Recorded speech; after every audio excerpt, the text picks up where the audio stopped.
আজিৰ এইটো ভিডিঅ'ত আমি আলোচনা কৰিম পঞ্চম শ্ৰেণীৰ পৰিৱেশৰ পাঠ 14 আমাৰ সামাজিক সমস্যা নম্বৰ পাঠৰ প্ৰশ্ন উত্তৰসমূহ। গতিকে তোমালোকে ভিডিঅ'টো স্কিপ নকৰাকৈ শেষলৈকে চাই থাকা। 1 নম্বৰত দিছে উত্তৰ লিখা। ক সামাজিক সমস্যা বুলিলে কি বুজা? খ সমাজত একতা গঢ়ি তোলাত কোনবোৰ গুণৰ প্ৰয়োজন হয়? ঘ সামাজিক সমস্যাবোৰ কি কি? ঘ সামাজিক সমস্যা সৃষ্টিত কোনবোৰ কাৰকে অৰিহণা যোগায়? তো বলা আমি এটা এটা প্ৰশ্ন উত্তৰ আলোচনা কৰোঁ। প্ৰথম প্ৰশ্নটো আছিলে সামাজিক সমস্যা বুলিলে কি বুজা? তো উত্তৰত লিখিবা যিবোৰ সমস্যাই সামাজিক পৰিৱেশ বিনষ্ট কৰে তেনে সমস্যাবোৰক সামাজিক সমস্যা বুলি কোৱা হয়। খ নম্বৰৰ প্ৰশ্নটো হ'ল সমাজত একতা গঢ়ি তুলিবলৈ কোনবোৰ গুণৰ প্ৰয়োজন হয়? তো উত্তৰত লিখিবা সমাজত একতা গঢ়ি তুলিবলৈ বিশ্বাস, মিলাপ্ৰীতি, সহানুভূতি, বন্ধুত্ব আদি গুণৰ প্ৰয়োজন হয়।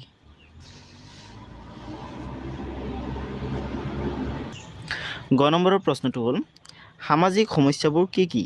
উত্তৰত লিখিবা সামাজিক সমস্যাবোৰ হ'ল কুসংস্কাৰ, অন্ধবিশ্বাস, লিংগ বৈষম্য, শিশু শ্ৰমিক, যৌতুক প্ৰথা, নিৰক্ষৰতা, বাল্যবিবাহ আদি।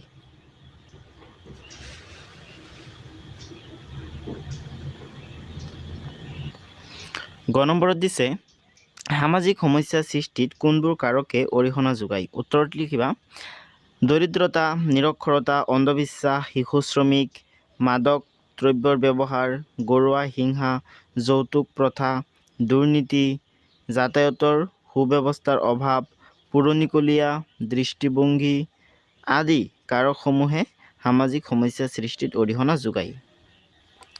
2 নম্বৰত চোৱা 2 নম্বৰত দিছে খালী ঠাই পূৰ কৰা। ক আমি সকলোৱে দেশ পাতি বাস কৰোঁ। তো আমি সকলোৱে সমাজ পাতি বাস কৰোঁ। তো ইয়াত সমাজ লিখিব লাগিব, ঠিক আছে। আমি সকলোৱে সমাজ পাতি বাস কৰোঁ।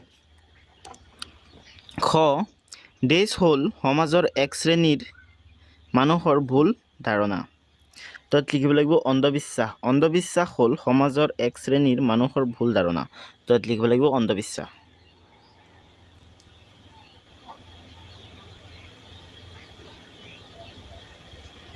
গ নম্বৰত দিছে সমস্যা দীৰ্ঘদিনলৈ বৰ্তি থাকিলে সমাজত দেশ সৃষ্টি হয়। তো ইয়াত লিখিব লাগিব অশান্তি। সমস্যা দীৰ্ঘদিনলৈ বৰ্তি থাকিলে সমাজত অশান্তিৰ সৃষ্টি হয়।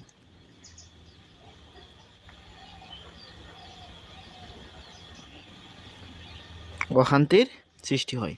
সমস্যা দীৰ্ঘদিনলৈ বৰ্তি থাকিলে সমাজত অশান্তিৰ সৃষ্টি হয়।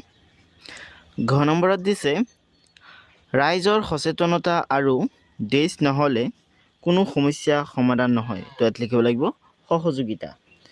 ৰাইজৰ সচেতনতা আৰু সহযোগিতা নহ'লে কোনো সমস্যা সমাধান নহয়। তাত লিখিব লাগিব সহযোগিতা।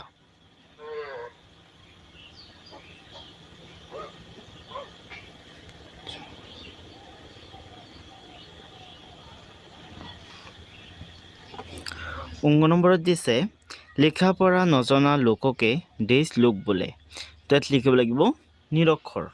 লিখা পঢ়া নজনা লোককে নিৰক্ষৰ বোলে।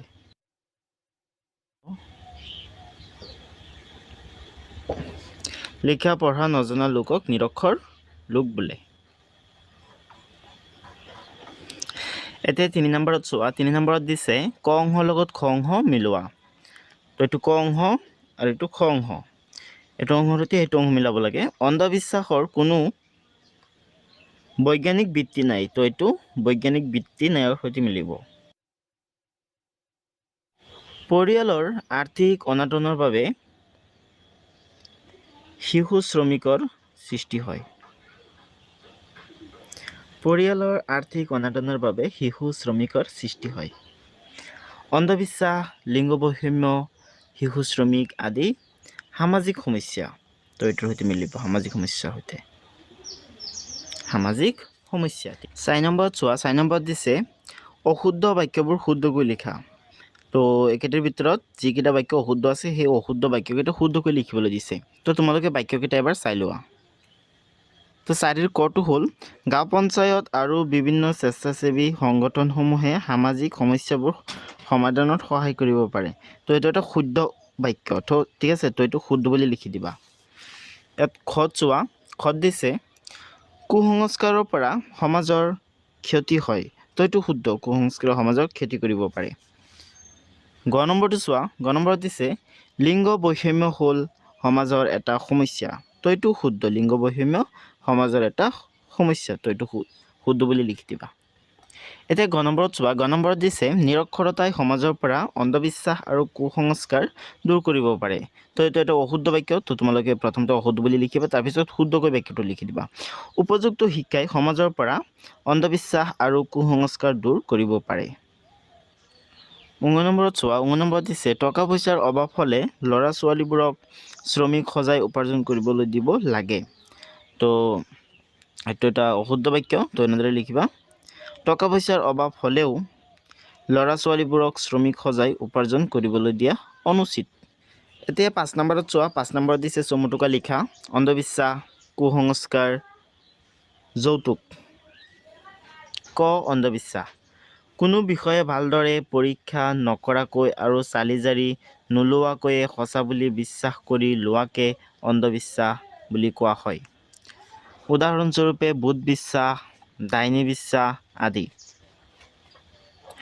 অন্ধবিশ্বাসে যুক্তি সহকাৰে আৰু বৈজ্ঞানিক চিন্তাধাৰাৰে কথাবোৰ ফহিয়াই চোৱাত বাধা দিয়ে। তাৰ ফলত মানুহৰ মগজু আৰু বুদ্ধিৰ বিকাশ নহয়। এইদৰেই আমাৰ সমাজৰ প্ৰগতিত বাধাৰ সৃষ্টি হয়। খত আছে কুসংস্কাৰ। আমাৰ সমাজত কিছুমান কুসংস্কাৰ প্ৰচলিত হৈ আছে। যেনে সাপে খুটিলে বেজ মাতি চিকিৎসা কৰা, কোনো বেমাৰ হ'লে বেজ মাতি যন্ত্ৰৰ দ্বাৰা জৰা ফুকা কৰি বেমাৰ ভাল কৰিবলৈ চেষ্টা কৰা আদি। এনে ভুল ধাৰণাৰ বশৱৰ্তী হৈ মানুহে উপযুক্ত চিকিৎসা নাপাই অনাহকতে মৃত্যুৰ মুখত পৰিবলগীয়া হয়। গ নম্বৰত আছে যৌতুক। বিয়াৰ সময়ত কইনাৰ লগত দিয়া বয় বস্তুকেই যৌতুক বোলা হয়। অতীতৰ পৰা সমাজত এই যৌতুক প্ৰথা চলি আহিছে যদিও ই কোনো সামাজিক সমস্যাৰ সৃষ্টি কৰা নাছিল। কিন্তু কেতিয়াবা দৰাঘৰে অধিক যৌতুক দাবী কৰা দেখা যায় আৰু সেইমতে দিব নোৱাৰিলে বিবাহৰ পাছত ছোৱালীয়ে অশেষ নিৰ্যাতন ভোগ কৰিবলগীয়া হয়। সমাজৰ সকলো লোকেই এই প্ৰথাৰ বিৰূপ ফলৰ প্ৰতি সজাগ হ'ব লাগিব। ছোৱালীসকল উপযুক্ত শিক্ষাৰে শিক্ষিত হৈ আত্মনিৰ্ভৰশীল হ'লে সমাজৰ পৰা এই প্ৰথা নিশ্চয় আঁতৰ হ'ব। 6 নম্বৰত চোৱা, 6 নম্বৰত দিছে সামাজিক সমস্যা সমাধানত একতাৰ ভূমিকা কি লিখা। 6 নম্বৰৰ প্ৰশ্নটোৰ উত্তৰত তোমালোকে লিখিবা, সামাজিক সমস্যা সমাধানত একতাই এক গুৰুত্বপূৰ্ণ ভূমিকা পালন কৰে। ৰাইজৰ মাজত একতাই সচেতনতা, সহযোগিতা, বিশ্বাস, বুজাবুজি আদি মানৱীয় গুণবোৰৰ বিকাশ সাধন কৰে।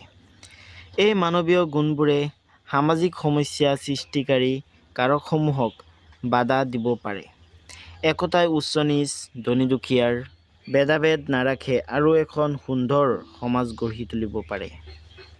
ছাত্ৰ ছাত্ৰীসকল, আজিৰ ভিডিঅ'টো ইমানেই আছিলে। পৰৱৰ্তী ভিডিঅ'ত আকৌ লগ পাম। আজিৰ ভিডিঅ'টো চোৱাৰ বাবে ধন্যবাদ।